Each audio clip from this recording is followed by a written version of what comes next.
So Adam, it's good to have you here. Can you sort of give us a bit of introduction to yourself and what your role is? Yeah. So I'm actually a church minister myself. Work next door to the Harriers, and I'm going to be appointed the club chaplain here, which doesn't mean I'm going to be walking around Bible bashing people or screaming about Jesus. But what it does mean is I'm just going to be a presence here, offering spiritual guidance where needed, but more often not just to be an ear to people.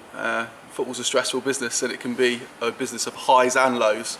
And at those times where there's highs, we sometimes need to celebrate them and need to talk about them, but also those lows, and there are massive lows in football, and in life there's massive lows. And so my role really is to care for the staff, not just the players, but the staff, backroom staff, yourself, pastorally, just to be an ear for you to talk to.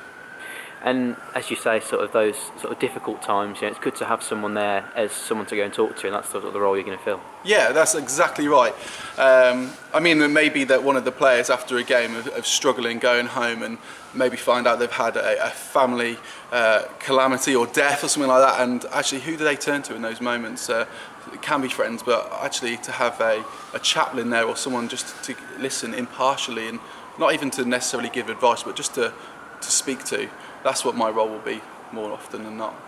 And as well, sort of fans can get involved as well, can't they? And how can they get involved? Yeah, absolutely. So, I mean, if you're a fan and you've been a supporter here all your life, or you've got connection with the Harriers, and maybe you want a funeral or a remembrance service done here, then that's something that I can be involved in and we can connect with as a community. Ultimately, the Harriers is a community club, and that's what we're about. We're about the fans. What goes on the pitch, what goes on behind the scenes is about the fans. It's about putting smiles on people's faces, and it's also recognising that actually in those times, like I said, there are really difficult times. And so if there are moments where you need to speak to a chaplain and you don't feel like you want to go to a church building or anything like that, then actually you can come and speak to me, and I'm here to listen and just to be a listening ear.